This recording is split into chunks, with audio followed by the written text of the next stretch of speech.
Assalamualaikum warahmatullahi wabarakatuh. Perkenalkan, nama saya Aurelia Putri Elvia, kelas 81 SMP Plus Erlangga.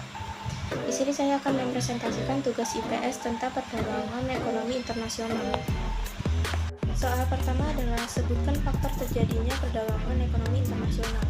Faktor utama yang mendorong terjadinya perdagangan internasional adalah perbedaan sumber daya alam, perbedaan kemampuan teknologi, perbedaan biaya produksi, perbedaan selera konsumen, dan kebijakan perdagangan bebas. Selain itu, globalisasi dan keinginan untuk meningkatkan pendapatan negara serta memperluas pasar juga menjadi faktor yang menjadi penting. Yang kedua adalah apa saja tujuan negara melakukan perdagangan internasional.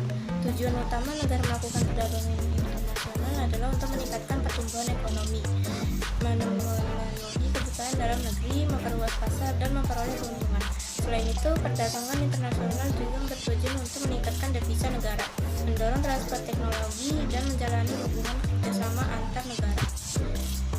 Soal ketiga adalah sebutkan dan jelaskan 3 tujuan kegiatan ekspor yang dilakukan oleh negara. 1 adalah menambahkan devisa negara.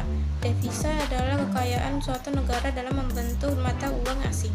Ekspor membantu negara mendapatkan devisa melalui penjualan produk ke negara lain, menumbuhkan industri dalam negeri. Ekspor dapat mendorong pertumbuhan industri dalam negeri. Dalam permintaan, produksi dari luar negeri dapat meningkatkan produksi dan investasi. Yang ketiga adalah menciptakan lapangan kerja. Peningkatan kegiatan ekspor membutuhkan peningkatan produksi, yang pada gilirannya menciptakan permintaan akan tenaga kerja. Dengan demikian, ekspor dapat membantu mengurangi tingkat pengangguran dan meningkatkan taraf hidup masyarakat. Soal keempat adalah sebutkan dan jelaskan 5 alat pembayaran dalam transaksi perdagangan internasional.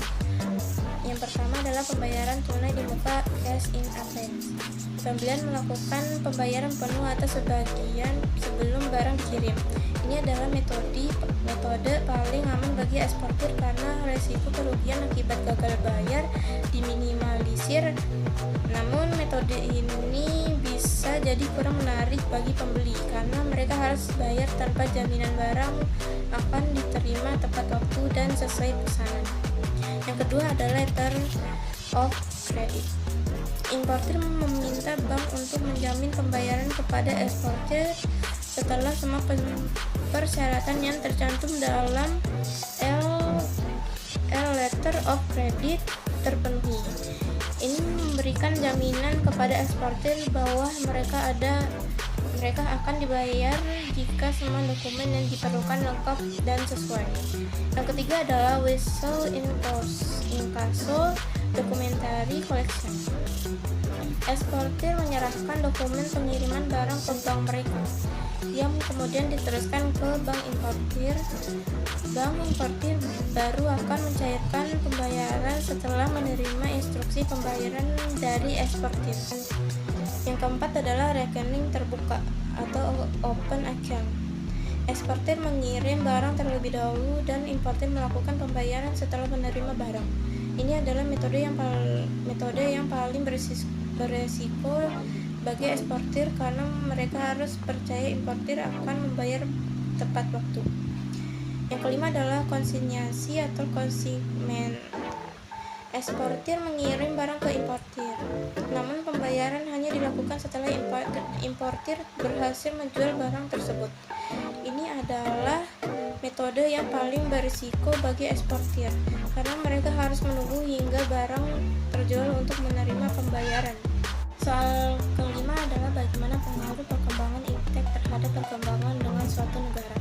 Iptek dapat memacu pada pertumbuhan ekonomi, meningkatkan kualitas pendidikan dan pelayanan kesehatan, memperkuat pertahanan dan keamanan, serta mengubah cara masyarakat berinteraksi dan berkomunikasi. Namun iptek juga membawa tantangan seperti kesenjangan digital, penyebaran informasi palsu, dan potensi dampak negatif pada lingkungan dan sosial budaya. Sekian dan terima kasih. Wassalamualaikum warahmatullahi wabarakatuh.